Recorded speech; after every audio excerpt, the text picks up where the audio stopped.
21.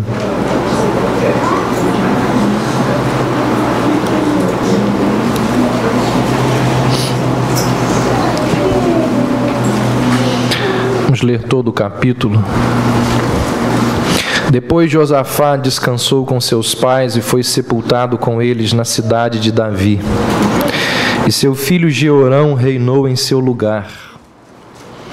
Ele tinha irmãos, filhos de Josafá: Azarias, Jeiel, Zacarias, Azarias, Micael e Cefatias. Todos esses foram filhos de Josafá, rei de Judá. Seu pai lhes tinha dado muitos presentes de prata, ouro e objetos preciosos, juntamente com cidades fortes em Judá. Mas deu o reino a Jeorão porque ele era o primogênito. Quando Jeorão assumiu o reino de seu pai e se fortaleceu, matou todos os seus irmãos à espada, bem como a alguns chefes de Israel.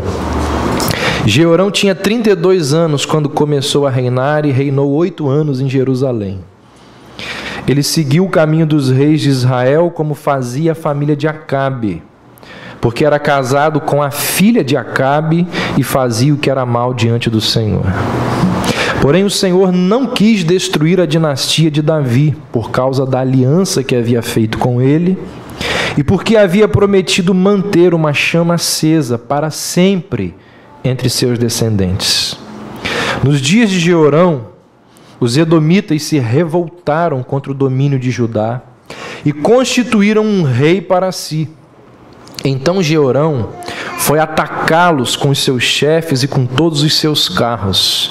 Ele se levantou de noite, derrotou os edomitas que tinham cercado a ele e os capitães dos carros. Mas os edomitas ficaram revoltados contra o domínio de Judá até o dia de hoje. Nesse mesmo tempo, Líbina também se revoltou contra o seu domínio, porque Jeorão havia deixado o Senhor, Deus de seus pais. Ele também fez altares nos montes de Judá, levou os habitantes de Jerusalém à prostituição e fez Judá se desviar.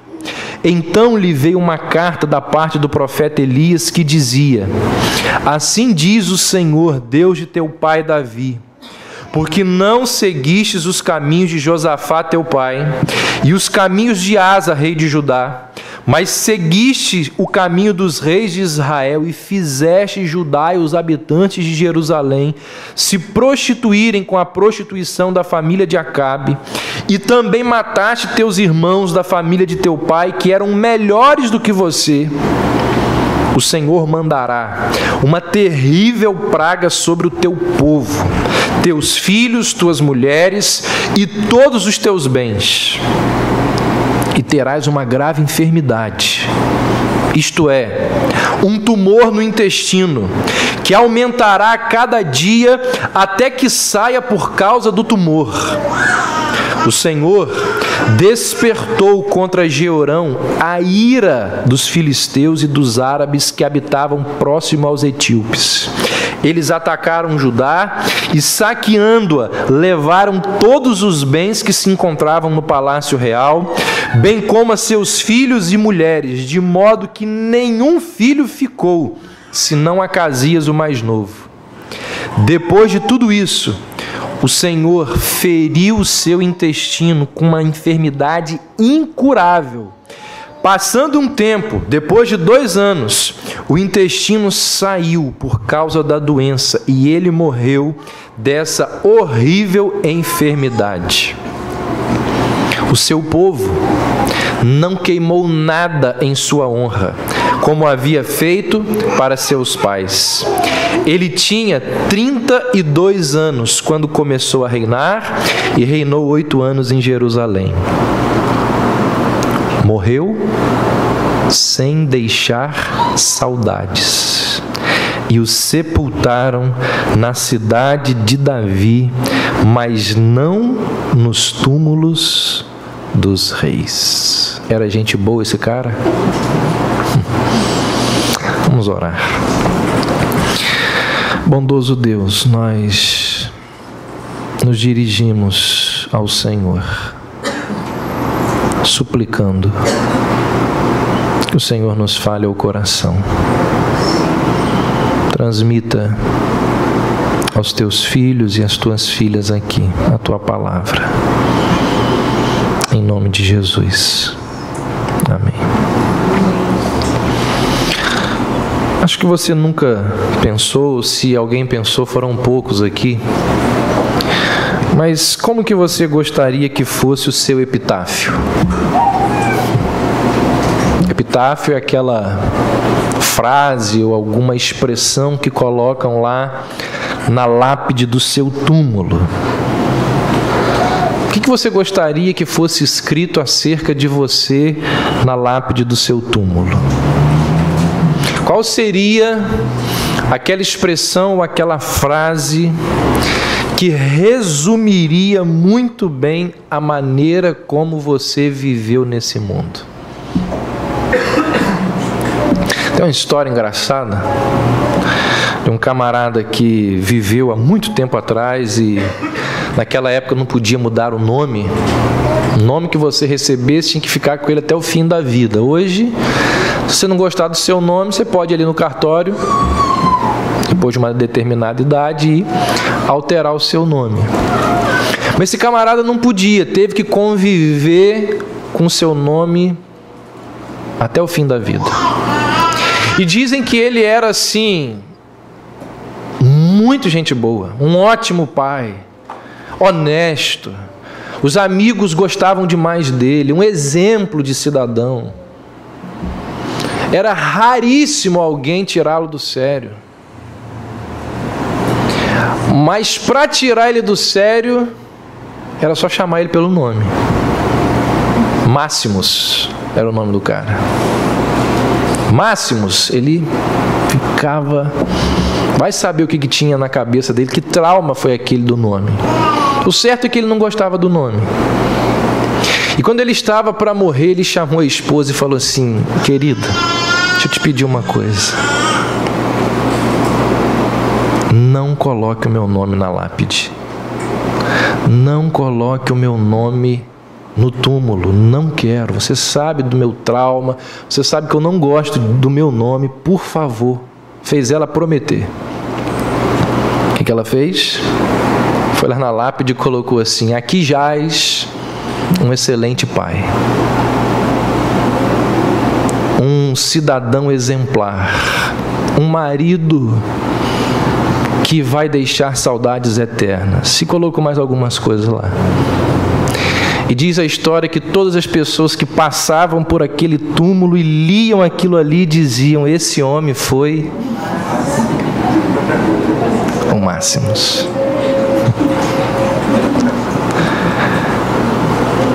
Qual vai ser o seu epitáfio? Eu fui na internet e digitei lá epitáfios. E aí eu lembrei de alguma coisa que alguém há muito tempo me mostrou. Alguns epitáfios engraçados. Tipo assim: o que vai ter na lápide do alcoólatra? Enfim sóbrio. Do arqueólogo: enfim fóssil. Do funcionário público: é no túmulo ao lado.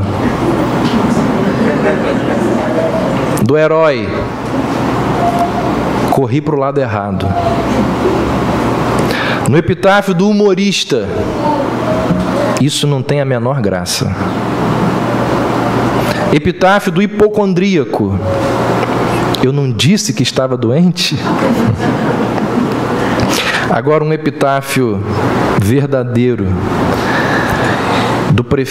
de um prefeito irlandês chamado Rice, morto lá no período da peste negra, séculos atrás. O epitáfio desse homem, ele mesmo preparou, dizia assim: quem quer que você seja, ao passar, pare, leia e chore. Sou o que você será um dia, e já estive onde você está. Como vai ser o seu epitáfio? Outros epitáfios famosos, famosíssimos. Lá no túmulo de Winston Churchill está assim: Estou pronto para encontrar com meu Criador. Se meu Criador está preparado para o grande teste de me encontrar, é outra questão. Que arrogância, né? Sêneca, epitáfio dele: é mais digno do que os homens aprender a morrer do que matar. Escrito na lápide de Cristóvão Colombo: para Castela e Leão, Colombo deu um novo mundo. Na lápide de Isaac Newton, ali na abadia de Westminster, é qualquer um que é enterrado ali não. Aqui jaz o que era mortal em Isaac Newton. Cemitério São João Batista, no Rio de Janeiro, na lápide de Cazuza, está escrito: o tempo não para. Está lá. E acredite você ou não, na lápide de Chico Anísio está escrito: e agora, vão rir de quê? Dizem que Tancredo Neves pediu para que no seu túmulo estivesse escrito o seguinte: aqui jaz, muito a contragosto, Tancredo de Almeida Neves. E a família colocou o seguinte: terra, minha amada, tu terás os meus ossos, o que será a última identificação do meu ser com este rincão abençoado. Existem pessoas que ainda estão vivas, mas que já encomendaram o seu epitáfio. Deram ordem para que as famílias colocassem o seguinte: por exemplo, José Luiz Maranhão, escritor e autor de um livro chamado O que é Morte. Ele deu a ordem para que a família colocasse no seu túmulo a seguinte frase: morri de tanto viver. Eu já vi numa entrevista Jô Soares dizer que ele deu ordem para que no seu túmulo estivesse escrito: enfim magro. E um humorista e ator americano chamado W.C. Fields, ele disse: preferiria estar vivo, nem que fosse na Filadélfia. Normalmente, gente, essas frases que se colocam nos túmulos, elas têm 3 características. Elas resumem a vida da pessoa, ou elas são a última mensagem que aquela pessoa deixa para os vivos, para aqueles que passam, né, pelo seu túmulo. Ou então elas falam muito mais acerca da vida do que sobre a morte. Esse texto que nós lemos de 2 Crônicas 21 tem um epitáfio interessantíssimo nele. Esse capítulo, ele é o primeiro de 5 capítulos que descrevem uma lista de reis perversos de Judá. Você acha que o camarada que nós lemos lá, que ele era ruim? Continua lendo.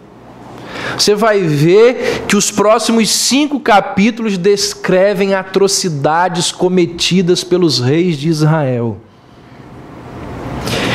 E talvez esses 5 capítulos, esse bloco de capítulos aqui de 2 Crônicas, poderia muito bem receber o seguinte título: é um pior do que o outro. Porque essa é a sensação da pessoa que lê esses capítulos. Mesmo se tratando de Judá, o reino do sul, muitos reis daquele reino foram maus e perversos. E quem lê estes capítulos fica se perguntando qual deles foi o pior. E é difícil você chegar a uma conclusão. Depois do reinado de Josafá, que foi de 853 até 767 a.C., vários governantes assumiram o trono de Judá. Jeorão, Acasias, Atalia, que é chamada de a rainha perversa, filha de Acabe, Joás e Amazias. Um pior que o outro. Eu queria chamar a sua atenção rapidamente para alguns episódios da vida desse camarada chamado Jeorão. Casado com a filha de Acabe, Atalia. Só aí já dá para saber que o camarada era alguém que uma mãe aqui não ia querer como genro. Assassinou os próprios irmãos, matou todos. O que em alguns momentos era uma prática comum naquela época, porque o rei tinha medo de que os irmãos tentassem matá-lo para pegar o trono dele. Recebeu uma carta de Elias, que repreende a sua forma de governar, e mesmo assim conduz o povo de Israel ao pecado, a prostituições, enfrenta o juízo de Deus, severo juízo, que pode ser percebido na rebelião dos edomitas, que ficam lá independentes de Judá durante o reinado dele. Pode ser percebido o juízo de Deus na hostilidade ali dos filisteus e dos árabes contra ele. E obviamente, como nós lemos, na enfermidade que Deus lhe enviou. Já imaginou, diz o verso 19, que o intestino saiu por causa da doença e ele morreu dessa horrível enfermidade, ou seja, esse camarada morreu sofrendo dores terríveis. Não tinha os recursos que nós temos hoje. Jeorão, ele entra fácil na lista dos piores reis de Judá. Ele foi tão ruim, mas foi tão mal, tão perverso. Se você olhar aí, se você ainda está com a Bíblia aberta, no verso 20, diz o seguinte: ele tinha 32 anos quando começou a reinar, reinou 8 anos em Jerusalém, morreu sem deixar saudades, e o sepultaram na cidade de Davi, mas não nos túmulos dos reis. Qual é o epitáfio desse perverso rei de Judá? Morreu sem deixar saudades. Gente, você já imaginou se fosse dito a seu respeito o seguinte: não vai fazer a menor falta, foi tarde. Não é esse o comentário que se faz de algumas pessoas? Que é feito acerca de algumas pessoas? Normalmente pessoas desagradáveis, ruins, pessoas parecidas com Jeorão.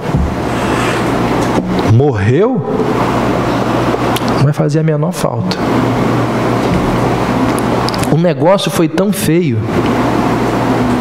O negócio foi tão feio que diz o texto que mesmo sendo rei, o camarada não foi sepultado no túmulo dos reis. Que coisa impressionante. E mais, diz o verso 19, que o seu povo, não é que ele não apenas não foi enterrado junto com os reis. O texto diz que o seu povo, verso 19, não queimou nada em sua honra, como havia feito para os seus pais. O rei morreu. O rei é o cara mais importante do reino. É a figura mais emblemática do reino. Ele não é enterrado junto com os outros reis. Não há homenagens. Isso aqui é o que o texto está dizendo quando diz que nada foi queimado em sua honra. Não há homenagens. Ninguém chora pela morte dele. Ele vai embora e vai tarde. Ele não deixa saudades. Que bom que foi. Demorou embora. Que coisa impressionante. Agora, olha que diferença. Diz o texto que quando Abner, não esse texto, mas um texto de 2 Samuel 3, quando Abner, amigo de Davi, morreu, sabe o que foi dito pelo próprio Davi a respeito dele? Diz assim: então o rei disse aos seus servos: não sabeis que hoje caiu em Israel um grande líder e um grande homem? É um relato bíblico também acerca de uma pessoa que morreu. Gente, quando nós morrermos, o que as pessoas vão falar no nosso velório?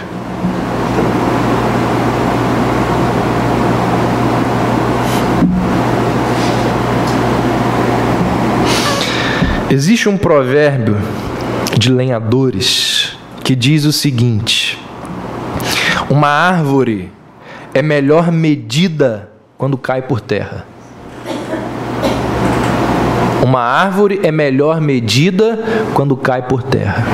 Alguém apanhou esse ditado e disse o seguinte: quando uma vida cai por terra, ou seja, quando alguém morre, é só então que nós somos capazes de medir adequadamente o seu comprimento de significado, a sua largura de impacto e a sua profundidade de caráter.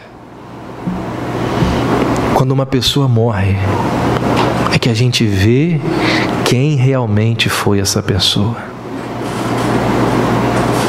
Normalmente, repito, os epitáfios resumem a vida da pessoa, falam muito mais acerca da vida do que sobre a morte. É a última mensagem que aquela pessoa deixa para os vivos e para os que passam pelo seu túmulo. Como será o seu epitáfio? Morreu sem deixar saudades. Que coisa lastimável. Eu queria fazer, em cima dessa introdução geral que eu fiz, em cima do que eu falei até aqui, eu queria levá-los a pensar sobre 3 coisas. Primeiro, nós ainda estamos vivos, mas nós não sabemos, ninguém sabe o dia e a hora da sua morte. Então, como que poderia ser resumida a sua vida até aqui? Como que você resumiria a sua vida até aqui? Você é um bom pai, atencioso, preocupado, é uma boa esposa, é um bom empregado, é um bom patrão, é um bom cristão, é uma boa ovelha. Quem é você?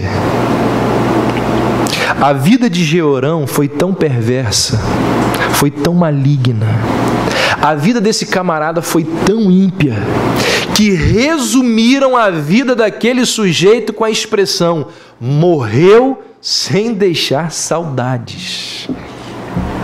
Se você morresse hoje, qual seria a frase que colocariam na sua lápide? Seria uma mensagem de gratidão, de esperança? Partiu para estar com Cristo. Será? Seria uma mensagem de consolo, de certeza? Seria uma mensagem de derrota, de tristeza? Existiria alguma mensagem na sua lápide? A sua família se preocuparia em colocar ali alguma mensagem? Ou para os seus familiares, tanto faz, tanto fez, vamos enterrar e acabou?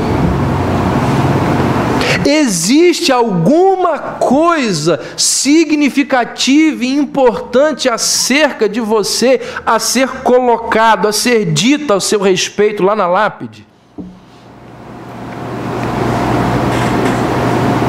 Alguém disse que cada pessoa está escrevendo o seu próprio epitáfio.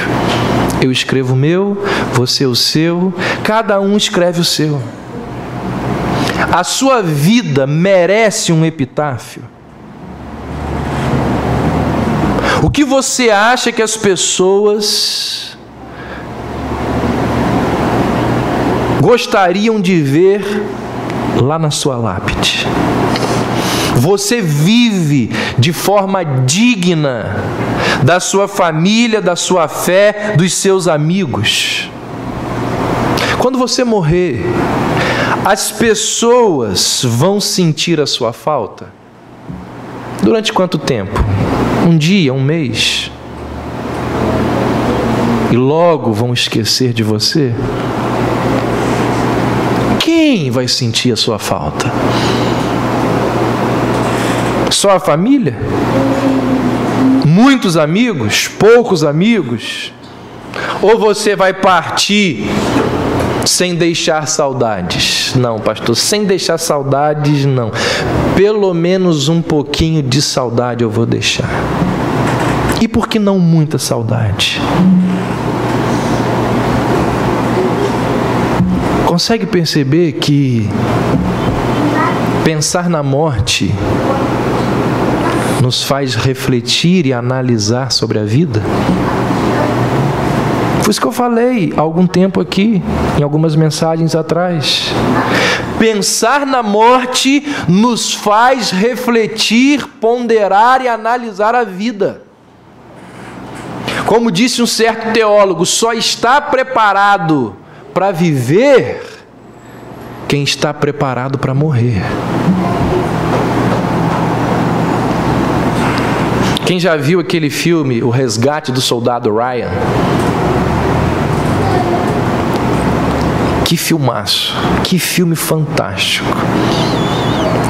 Conta a história de uma mãe desesperada, porque não sei se 4 ou 5 filhos dela tinham ido para a guerra, acho que 5, e 4 tinham falecido no campo de batalha, e ela escreve uma carta ao presidente desesperada, dizendo: olha, a nossa pátria já levou meus 4 filhos, vou perder o 5º. E aí então o presidente monta uma equipe de resgate para ir lá no meio do campo de batalha e resgatar aquele soldado e entregá-lo para sua mãe. E a equipe que está pronta para ir lá e buscar, e vai lá e traz o camarada, quase todos eles morrem. E o líder dessa equipe, que é feito pelo Tom Hanks, aquele líder, aquele capitão morre nos braços do soldado Ryan. E antes de morrer, ele agarra ali no colarinho do soldado e diz assim para ele: faça valer a pena. E morre. E o filme encerra com o soldado Ryan, idoso, junto ali com seus filhos, com seus netos, já bem idoso, na frente do túmulo daquele capitão que o resgatou. E ele repete a cena e agarra no colarinho do filho e diz assim: diga que valeu a pena.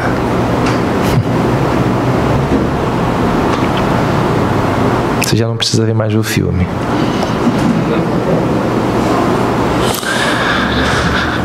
Como pode ser resumida a sua vida até aqui?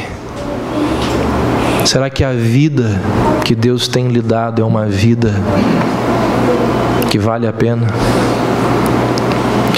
A Bíblia diz: revesti-vos, pois, como eleitos de Deus, santos, amados, cheios de ternos afetos de misericórdia e compaixão. E diz que nós devemos viver uma vida digna da fé que recebemos, da fé que abraçamos. Como pode ser resumida a sua vida até aqui. João Cabral de Melo Neto, no livro